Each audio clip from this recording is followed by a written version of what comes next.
भीष्म पितामह के ऐसे कौन से रहस्य थे जिन्हें हम लोग नहीं जानते? आइए जानते हैं इस कहानी के माध्यम से।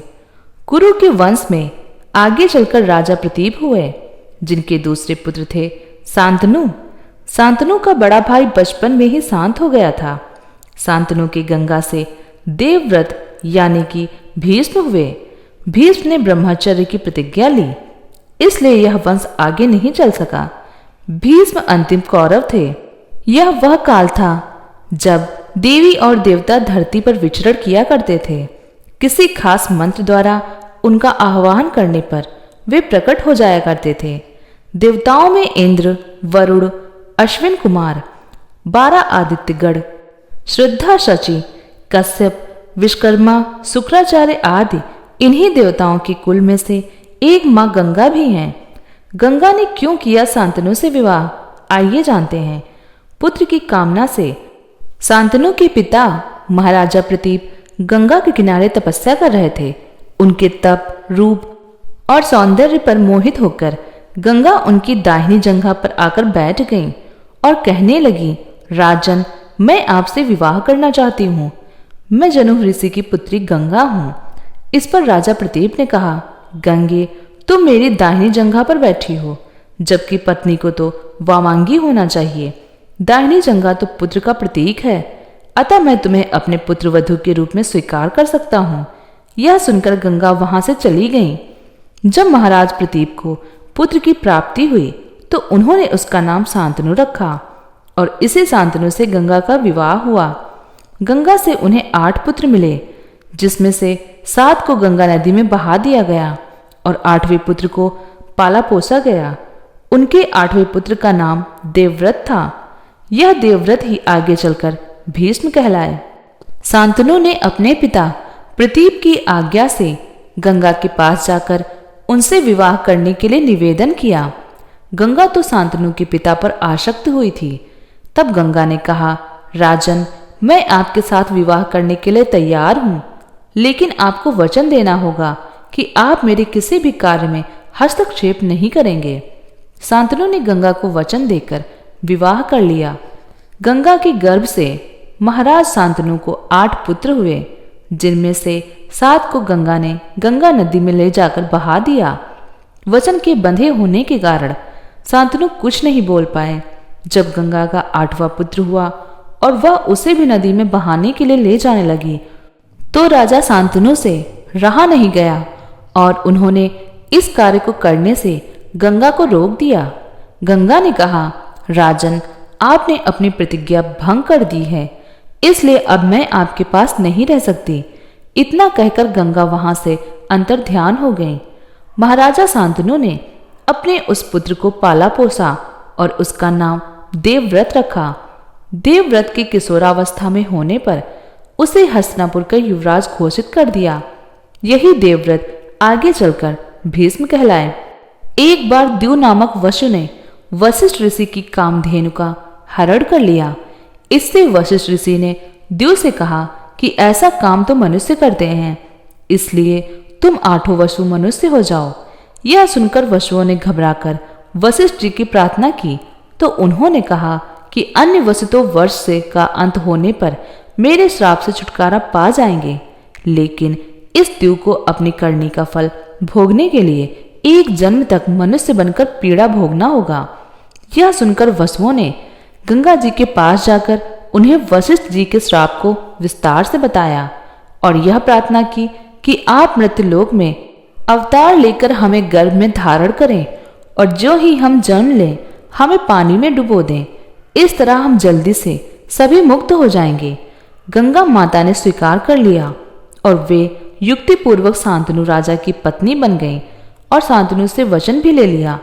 शांतनु से गंगा के गर्भ में पहले जो 7 पुत्र पैदा हुए थे, उन्हें उत्पन्न होते ही गंगा जी ने पानी में डुबो दिया, जिससे 7 वसु तो मुक्त हो गए। लेकिन 8वें में शांतनु ने गंगा को रोककर इसका कारण जानना चाहा। गंगा जी ने राजा की बात मानकर वसुओं को वशिष्ठ के श्राप का सब हाल सुनाया। राजा ने उस 8वें पुत्र को डुबोने नहीं दिया और इस वचन भंगता के कारण गंगा 8वें पुत्र को सौंपकर अंतर ध्यान हो गई। यही बालक द्यू नामक वसु थे। एक दिन देवव्रत के पिता शांतनु यमुना के तट पर घूम रहे थे कि उन्हें नदी में नाव चलाते हुए एक सुंदर कन्या नजर आई। शांतनु उस कन्या पर मुग्ध हो गए। महाराजा ने उसके पास जाकर उससे पूछा, हे देवी, तुम कौन हो? उसने कहा, महाराज, मेरा नाम सत्यवती है और मैं निषाद कन्या हूं। महाराज उसके रूप यौवन पर रीझ कर उसके पिता के पास पहुंचे और सत्यवती के साथ अपने विवाह का प्रस्ताव किया। इस पर धीवर ने कहा, राजन, मुझे अपनी कन्या का विवाह आपके साथ करने में कोई आपत्ति नहीं है, किंतु मैं चाहता हूं कि मेरी कन्या के गर्भ से उत्पन्न पुत्र को ही आप अपने राज्य का उत्तराधिकारी बनाएं, तो ही यह विवाह संभव हो पाएगा। निषाद के इन वचनों को सुनकर महाराज शांतनु चुपचाप हस्तिनापुर लौट आए और मन ही मन में इस दुख से घुटने लगे। सत्यवती के वियोग में महाराज व्याकुल रहने लगे और उनका शरीर भी दुर्बल होने लगा। महाराज की इस दशा को देखकर देवव्रत को चिंता हुई। जब उन्हें मंत्रियों द्वारा पिता की इस प्रकार की दशा होने का कारण पता चला तो वे निषाद के घर जा पहुंचे और उन्होंने निषाद से कहा, हे निषाद, आप सहर्ष अपनी पुत्री सत्यवती का विवाह मेरे पिता शांतनु के साथ कर दें। मैं आपको वचन देता हूं कि आपकी पुत्री के गर्भ से जो बालक जन्म लेगा वही राज्य का उत्तराधिकारी होगा। कालांतर में मेरी कोई संतान आपकी पुत्री के संतान का अधिकार छीन न पाए। इस कारण से मैं प्रतिज्ञा करता हूं कि मैं आजन्म अविवाहित रहूंगा। उनकी इस प्रतिज्ञा को सुनकर निषाद ने हाथ जोड़कर कहा, हे देवव्रत, आपकी यह प्रतिज्ञा अभूतपूर्व है। इतना कहकर निषाद ने तत्काल अपनी पुत्री सत्यवती को देवव्रत तथा उनके मंत्रियों के साथ हस्तिनापुर भेज दिया। देवव्रत जब निषाद कन्या सत्यवती को लाकर अपने पिता शांतनु को सौंपते हैं तो शांतनु की खुशी का ठिकाना नहीं रहता। शांतनु प्रसन्न होकर देवव्रत से कहते हैं, हे पुत्र, तूने पितृभक्ति के वशीभूत होकर ऐसी कठिन प्रतिज्ञा की है जो ना आज तक किसी ने की है और ना ही भविष्य में कोई करेगा। तेरी इस पितृभक्ति से प्रसन्न होकर मैं तुझे वरदान देता हूँ कि तेरी मृत्यु तेरी इच्छा से ही होगी। तेरी इस प्रकार की प्रतिज्ञा करने के कारण तो भीष्म कहलाएगा और तेरी प्रतिज्ञा भीष्म प्रतिज्ञा के नाम से सदैव प्रख्यात रहेगी। सत्यवती के गर्भ से महाराज शांतनु को चित्रांगद और विचित्रवीर नाम के 2 पुत्र हुए। शांतनु की मृत्यु के बाद चित्रांगद राजा बनाए गए, किंतु गंधर्वों के साथ युद्ध में उनकी मृत्यु हो गई। तब विचित्रवीर बालक ही थे। फिर भी भीष्म विचित्रवीर को सिंहासन पर बैठाकर खुद राजकार्य देखने लगे। विचित्रवीर के युवा होने पर भीष्म ने बलपूर्वक काशीराज की 3 पुत्रों का हरण कर लिया और वे उसका विवाह विचित्रवीर से करना चाहते थे, क्योंकि भीष्म चाहते थे कि किसी भी तरह अपने पिता शांतनु का कुल बढ़े। लेकिन बाद में बड़ी राजकुमारी अंबा को छोड़ दिया गया, क्योंकि वह साल्वराज को चाहती थी। अन्य दोनों का विवाह विचित्रवीर के साथ कर दिया गया, लेकिन विचित्रवीर को दोनों से कोई संतानें नहीं हुई और वह भी चल बसा। एक बार फिर गद्दी खाली हो गई। सत्यवती शांतनु का वंश तो डूब गया और गंगा शांतनु के वंश ने ब्रह्मचार्य की प्रतिज्ञा ले ली थी।